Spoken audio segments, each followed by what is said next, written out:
Okay. Hey, everybody, I'm Bill Murphy Jr. This is understandably.com, and I am talking with Grant and Tom, who are two Australian guys that I read about. I'll tell you how I found out about them, but they're these interesting young 20-something guys that went out one night to a pub in the middle of nowhere, had a few beers, started talking to the owner, and wound up buying the whole thing. And I just thought, well, that's a fun story, so let's chat with them. So, guys, welcome and thanks for being here.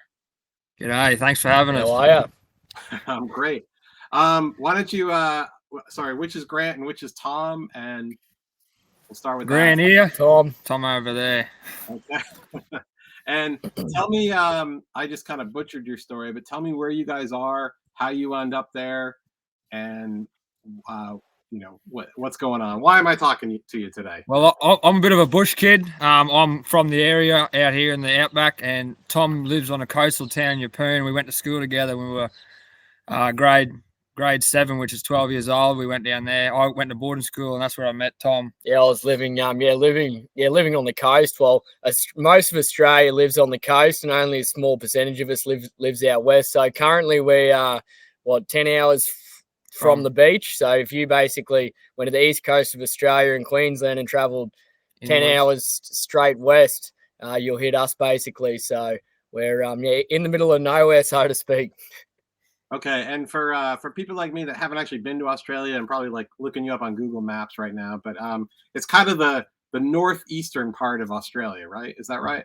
Oh, central west, sort of part of Queensland. So Queensland's on the east side of Australia, and it's more of the central, part of it. Okay, and so I think the article that I read described what's the name of the town you're in? Stonehenge. Oh, Stonehenge. Like the one in England. Yes. Well, in the UK. Is there any connection at all, or is it just they just have the same? We got a few rocks, but that's about it. There's a lot of rocks around, but I don't think there's much connection. I think it's just coincidence. Yeah, coincidence more than anything.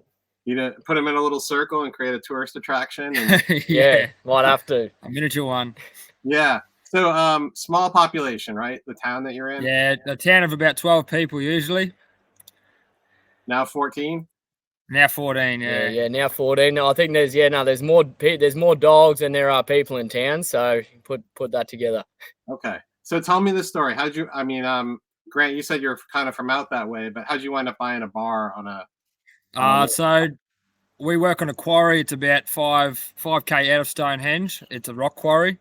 So I've been working here for about 5 years myself, and Tom was down at Gold Coast working on in an office, and I just told him to come out here and I'll make a man out of him. Do a proper week's work and never really look back. He come out for a month or so, and then he left again, but then come back again, and then a year or two later we decided just to buy the pub. Okay. And the article, so I have to mention the article. What was that? ABC, like the Australian broadcasting company? I think was their website. Yeah, that's correct. Yeah, yep. Okay. And I came across it because a Canadian reporter tweeted it and said, basically, this is the most Australian thing I've ever read. And I'm just going to read the first. When Bush Kid Grant Champion invited his city slicker schoolmate Tom to Western Queensland to make a man out of him, neither expected what the Outback had in store.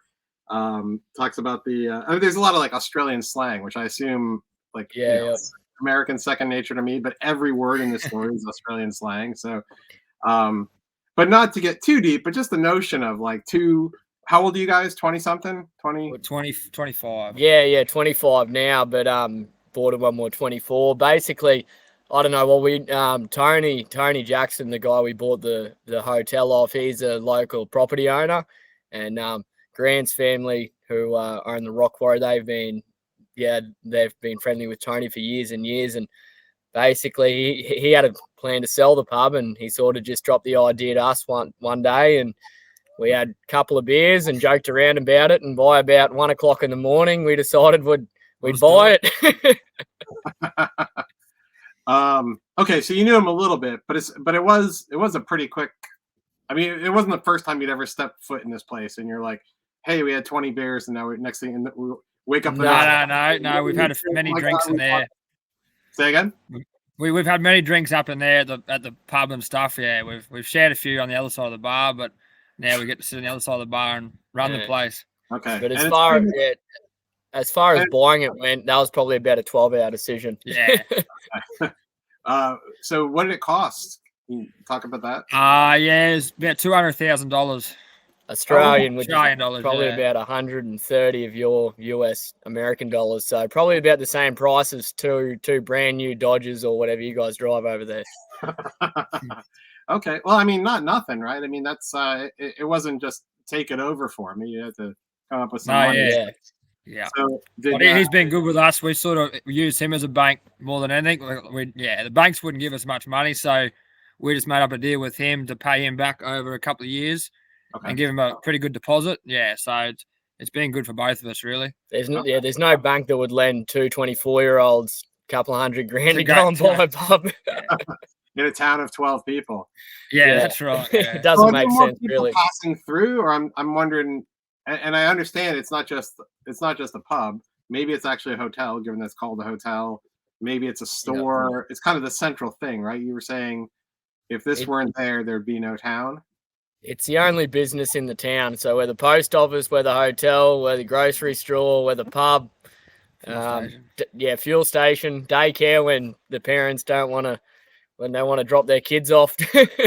Okay. But with only 12 people, I mean, are there a lot of other people coming through town or something? A lot of property owners around the area that come in here for a drink, like all the cattle property owners. And you got the colder winter months, you got a lot of tourists driving around checking the outback out. So during the winter times, you got a lot of caravanners driving around, stopping at the pub and having a few days of relaxing out there. Yeah. Oh, okay. And are you still working in the quarry too?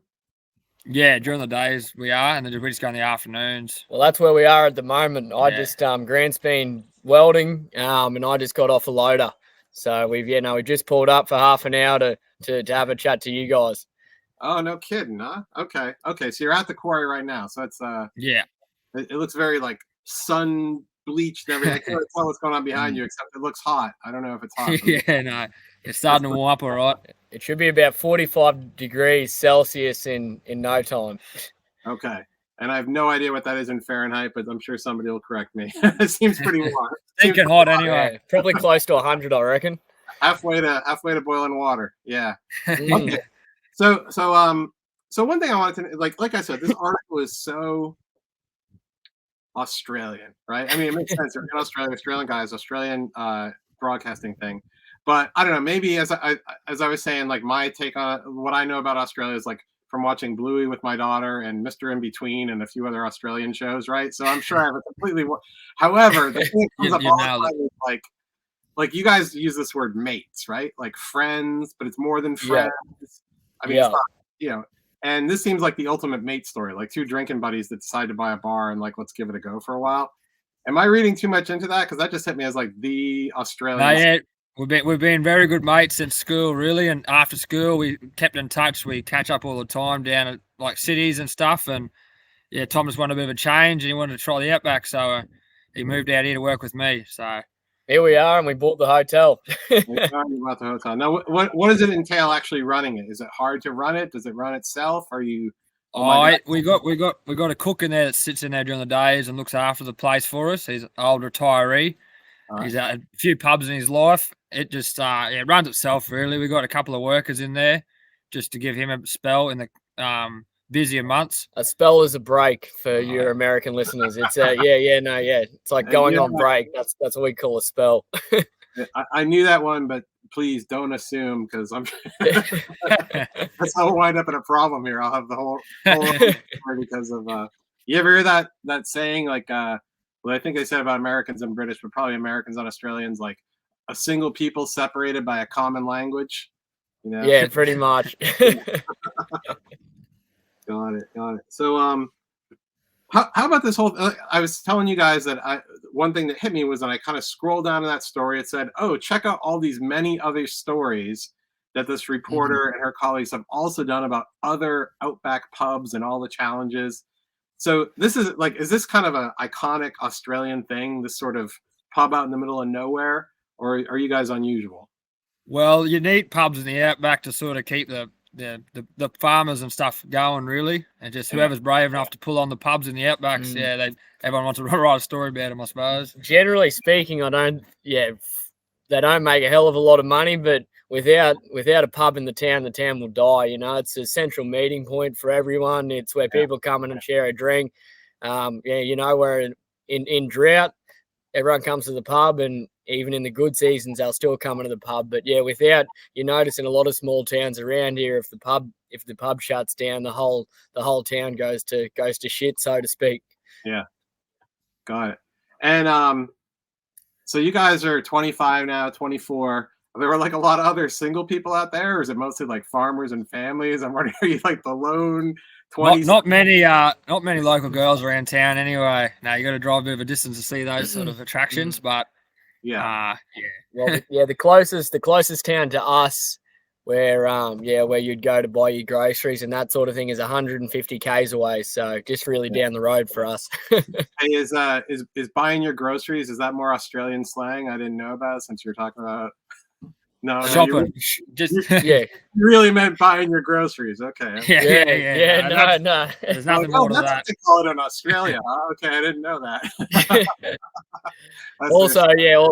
Also, if you want to try your luck at one of the bars, maybe if you've been out here too long in the dust and surrounded by a bunch of blokes. So I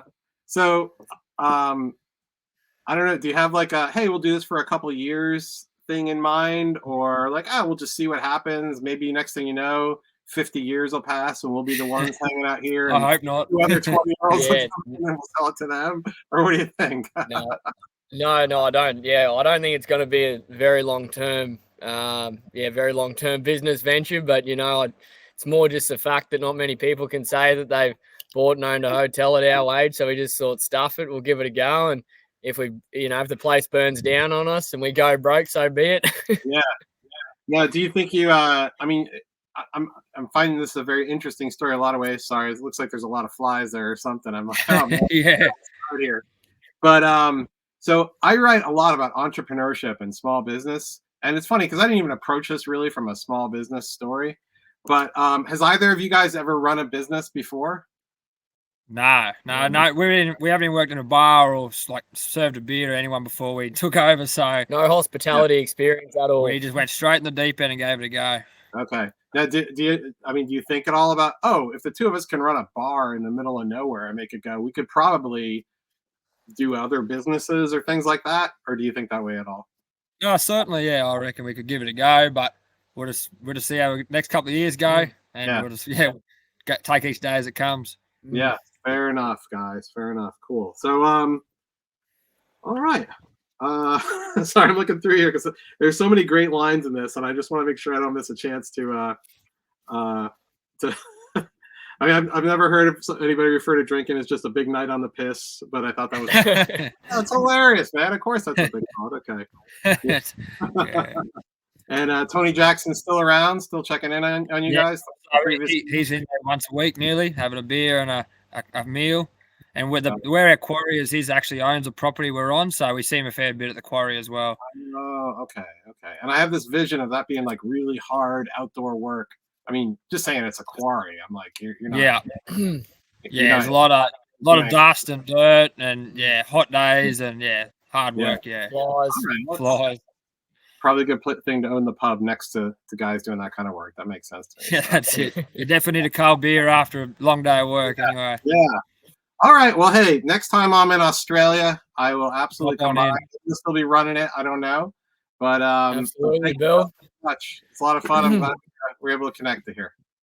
And all your listeners as well, if they ever pull in this way, make sure, tell them to pull in, and we'll certainly give them a free beer if they mention the Understandably podcast and YouTube channel. Will do. Now, by the way, do you guys have any kind of website or anything they can find out more? I mean, it's a pub in a town of 12 people, so maybe you don't maybe a big on digital marketing. Just a Facebook page, mate. It's just under Stonehenge Hotel. All right. Yeah. Actually, I think that's what I signed you up to begin with. So, yeah, we certainly do. I mean, it's mostly an American audience, but we definitely have a few thousand Australians. I wouldn't be shocked to find out we got somebody that pops in. I like the sound of that. I'll get a free beer when they do. Yeah, if they mention your name, we'll give them a free beer. All right. Okay, guys. Grant, Tom. Too easy, mate. Too Thank easy. you. Take it easy, mate. Cheers.